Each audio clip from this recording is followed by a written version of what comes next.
do like, quem for aí do Redcast, do Submundo Intelectual, já deixa aí no chat aí pra gente ver essa galera aí presente aqui. Isso aí, mas estamos aqui em Uberlândia. Araguari. Araguari. Uberlândia é o primo pobre, é verdade. É o primo pobre que a gente tá em Araguari. Araguari. Você acredita que quando eu postei que tava vindo pra cá, o pessoal do Instagram começou a falar: onde que é o evento? Onde que é o evento? Tem ingresso ainda? Olha só, calma. Olha só, tá vendo? Dá pra vir montar um evento. Eu ia mandar o cara pra Uberlândia e chegar lá, eu não ia estar lá. E estamos com o Rogério também, né? O Rogério Sartori aqui, nosso brother aí de infância aí. Obrigado, meu irmão. É uma alegria aqui estar aqui com vocês, né? Abordando esse tema.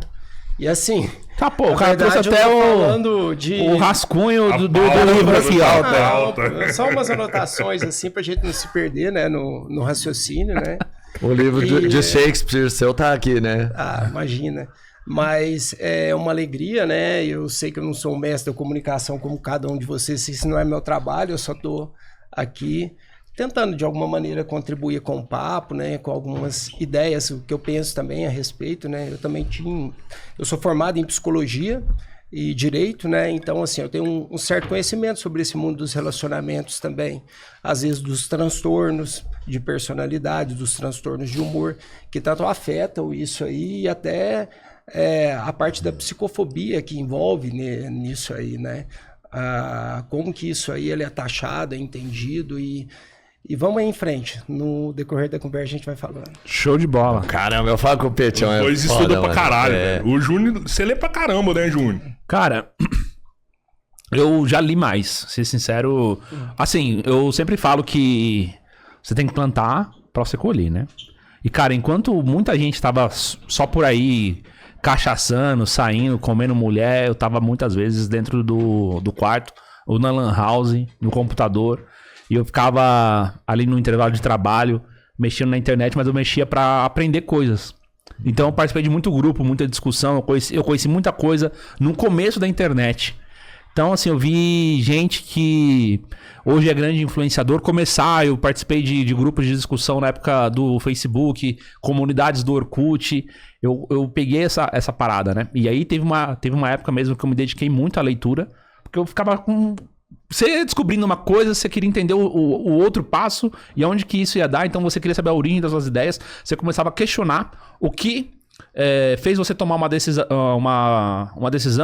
ter uma preferência, e assim você começa a perguntar por que eu tenho tal religião, por que eu penso assim a respeito de política, por que eu penso assim a respeito de dinheiro, né? E aí eu fiquei durante muito tempo imerso nesse assunto.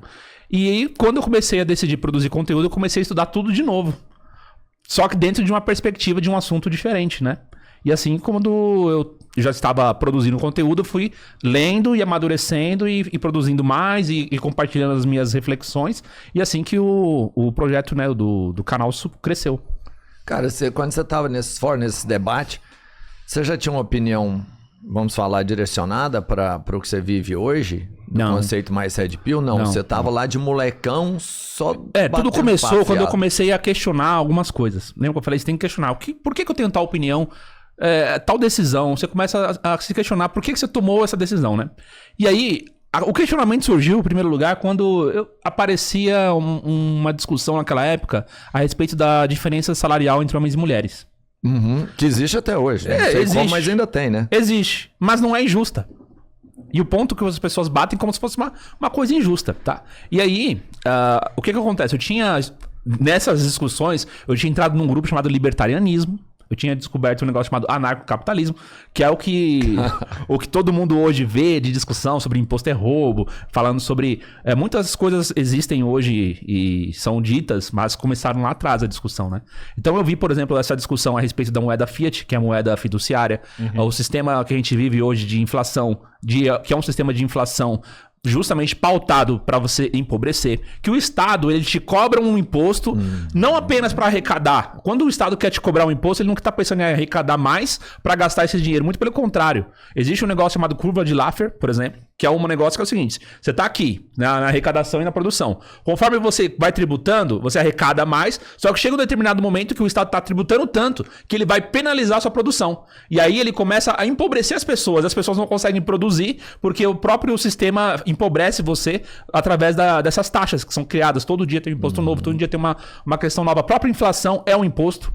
Também é o imposto para pobre. Sim. Porque o governo vai lá imprime lá você tem 100 reais na sua conta, mas 100 reais daqui a um ano não vai ser 100 reais, vai ser 90, um exemplo. Entendeu? Então você está sempre empobrecendo. E aí ele faz isso que é para deixar a população pobre, submissa, dependente, alienada, precisando de serviços públicos, de coisas grátis, que a gente sabe que não existe almoço grátis. Tudo começou por aí. E aí chegou no determinado momento que bateu aquela dúvida. Os homens ganham mais do que as mulheres mesmo? E aí foi a primeira vez que veio um instalo, eu falei, vou atrás dessas informações. E eu comecei a ver que existe sim uma diferença salarial entre homens e mulheres, mas é uma diferença justa, porque os homens são mais produtivos, os homens se arriscam mais, os homens trabalham mais horas, os homens têm a capacidade de suportar mais pressão, então eles ocupam cargos de comando, não pelo fato de ele ter um pinto no meio das pernas, e por isso ele é um cara que ele, né, faz parte de uma irmandade fálica, onde os homens colocam outros homens em posições de poder para subjugar as mulheres. Muito pelo contrário, os homens recebem mais pressão, mais cobrança e mais estresse nessas posições, eles vivem e trabalham 50 horas por semana, nesse caso. Que mulher quer uma vida dessa? Você acha que a mulher quer uma vida dessa? Uma vida de um cara aí, CEO, que ganha um salário milionário? É uma vida de cão, velho. Esse cara, se a empresa precisa dele 6 horas da manhã, ele vai ter que estar lá. Vai ter que dar a vida pelo negócio. Esse cara ele não tem um tempo pra respirar. A saúde dele é péssima. Tem uma série de coisas aí. Só que assim, ele ganha mais. E aí, um dos estudos que eu li a respeito disso na época, mostra, por exemplo, mesmo em casos de igualdade, né, tem o famoso paradoxo da escolha, né? Uhum. Que foram lá na Noruega, que é um país, assim, dos mais progressistas e mais igualitários do mundo, porque tá na Escandinávia, naquela região norte ali, onde tem de Noruega, Dinamarca e tudo mais. Foram lá ver, e assim, as mulheres continuaram, mesmo tendo a oportunidade de cursar um curso que dê mais dinheiro, mais sucesso e tudo mais, continuaram escolhendo profissões que são mais tradicionalmente dedicadas às mulheres, porque as mulheres, biologicamente, elas estão inclinadas a situações de cuidado.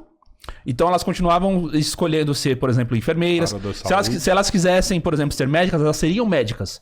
Mas elas seriam médicas mais voltadas à linha da estética, que é uma coisa que dá dinheiro, tá? Opa. A área da estética tá bombando. E os homens continuavam sendo, por exemplo, eu vou ser cirurgião cardíaco. Plantonista. Só que é o seguinte, esse cara ele vai trabalhar com uma pressão gigantesca, só que ele faz isso porque ele quer, normalmente, ele quer esses lugares onde o risco é maior, o homem assume mais risco. Por isso existe uma desigualdade mesmo entre salários de homens e mulheres por uma série de coisas. Não é uma coisa injusta, não é porque os homens querem subjugar as mulheres. E eu comecei a bater nessa tecla, mas não é isso, mas não é isso, mas não é isso. E aí, cara, eu falei, mano, não é isso? E não é isso um monte de coisa, entendeu? E aí você começa a ver que, na verdade, tudo faz parte de uma grande falácia e etc. Eu lembro que eu era meio feminista, no sentido de achar que o feminismo queria igualdade. Sim. Na época da escola. Porque a escola tá aí pra te doutrinar mesmo, entendeu? Você bota seu filho na escola, ele vai achar que a Bíblia tá errada, mas que a criança pode ter 3 banheiros na escola lá, ter banheiro trans e tudo mais. É isso que o seu filho vai aprender, entendeu? Nos dias de hoje, na minha época, não era diferente porque não tava nesse nível de radicalismo. Mas já tinha isso daí. E eu comecei a questionar tudo, cara. Comecei a questionar tudo e foi uma busca mesmo. E foi assim que um dos assuntos que eu trato hoje da Red Pill, eu cheguei dessa forma. Cara, é muito louco isso. Principalmente quando você passa pelo momento que você fala assim, eu já fiz pesquisa e eu li. Então, tipo assim, não é uma coisa que você acha que era justo porque o homem ganhava mais ou o homem ganha mais. Não é uma opinião sua.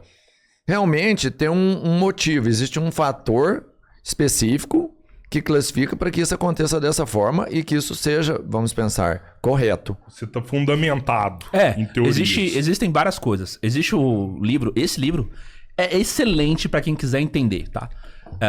Homens e mulheres interpretam a realidade, lidam com o meio, lidam com a sua capacidade e habilidade mental de formas diferentes. Existe um livro chamado The Bell of Curve, que se chama A Curva do Sino. Nesse livro, você tem lá um estudo que mostra que existe uma estrutura que é igual em todo lugar do mundo. Aqui no Brasil, nos Estados Unidos, qualquer lugar. Se você pega, eu não sei aqui, qual que é o nome da universidade, do FMG, vamos lá. Tá. UFO. Tá. Universidade Federal de Uberlândia. Eu não preciso olhar pro vestibular pra saber que os primeiros colocados de todos os cursos são homens. Independente da proporção. Que vai ter 50 mulheres no curso de enfermagem e vai ter 10 homens lá. Entendeu? E eu tenho certeza que o primeiro lugar é homem. Eu não preciso olhar pra ele. A pontuação dos homens em qualquer lugar sempre fica melhor posicionado, Será, sempre mais cara? alto. Tenho certeza. Ó, na minha sala, quando eu estudava no colegial, os primeiros alunos eram mulheres. Não, calma aí. Eu vou chegar lá. Ah. A gente pensa nisso, né? Inclusive tem um livro Ela também era uma menina. A Susan Pinker escreveu um livro. Por que as mulheres têm as melhores notas e os homens os melhores salários? O nome do livro chama Paradoxo Sexual. Eu até cito no Hackeando o Mercado Sexual, que eu explico essa história. Uhum. Começo citando as diferenças entre homens e mulheres. Eu vou falar a respeito dos salários, né? Ela explica aqui por que as mulheres têm as melhores notas. Porque as escolas são direcionadas para as mulheres. O sistema de ensino é direcionado para a mulher.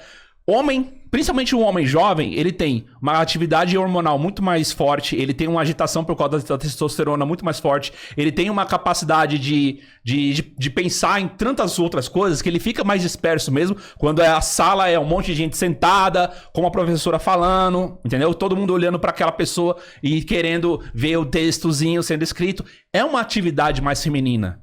A escola já serve para feminilizar o homem.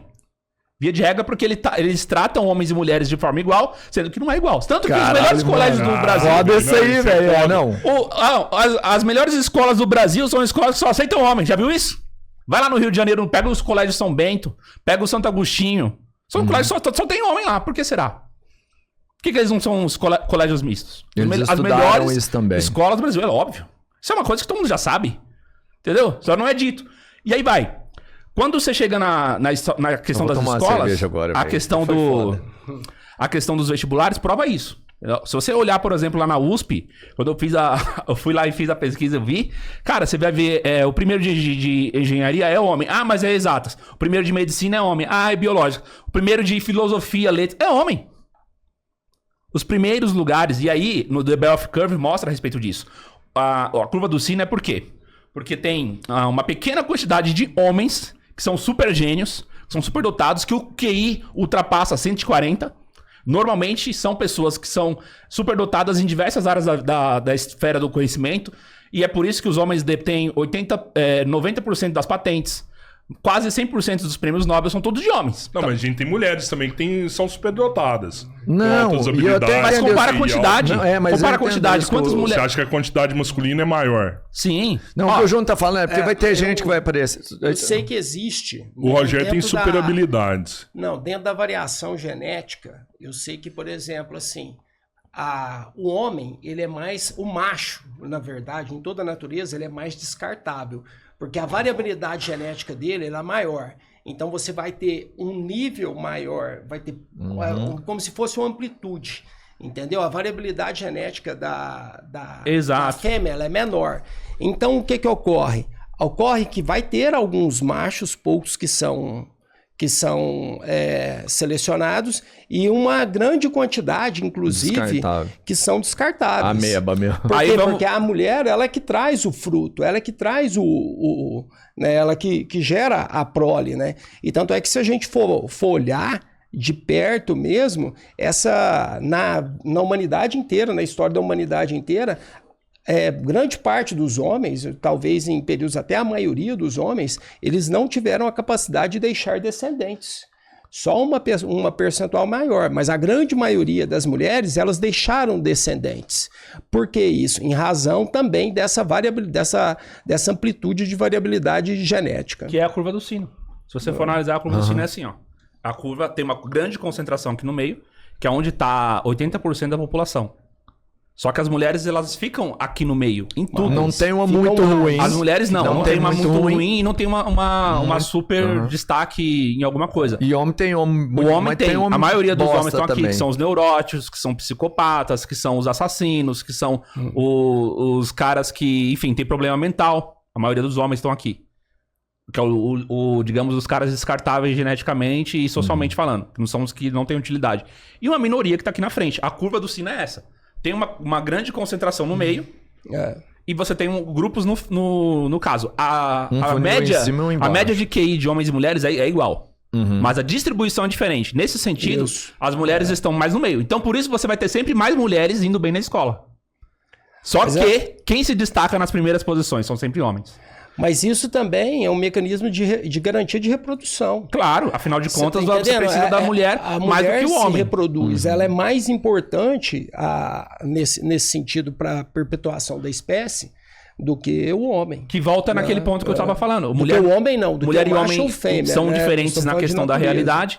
E o homem assume risco. A mulher não. A mulher não precisa assumir risco, ela tá no meio. Por isso que se você for analisar, as mulheres são a maioria em tudo, mas não são destaque em tudo. As mulheres são a maioria nas universidades. Mas sabe o que a galera vai falar? Mas, assim, foi o que o Cabreira ocorre... pensou ali.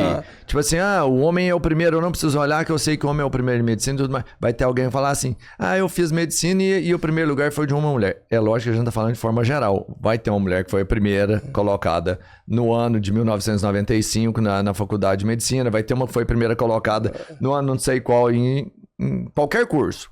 Mas de forma geral, quando a gente fala isso, é porque a galera vai depois bater e falar assim, falando que é só homem que ficou em primeiro lugar. Não foi, né? Vai mostrar um monte. Não é, olha só, eu acho geral. o seguinte, assim, se você pegar esses concursos que são mais... concorridos.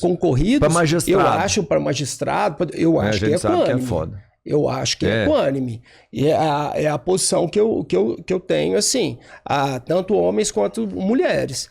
Por quê? Porque também é gerado um ambiente que proporciona mais essas mulheres se dedicarem.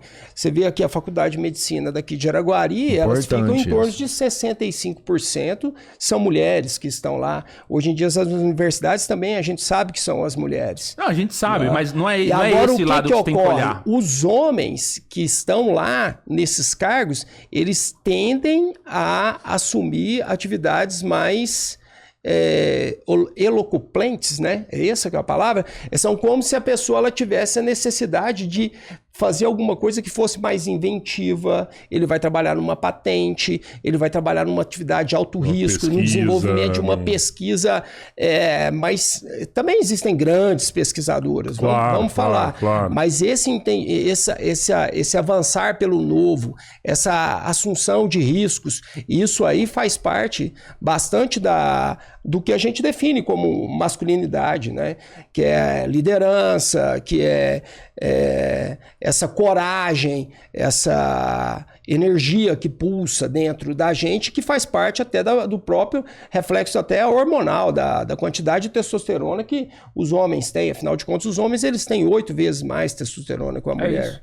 Ainda, né? Voltando ao ponto, não importa se a mulher passou ou não em primeiro lugar, se ela teve uma boa nota. Porque, como eu falei, o sistema educacional já é voltado para uma visão feminina de aprendizado.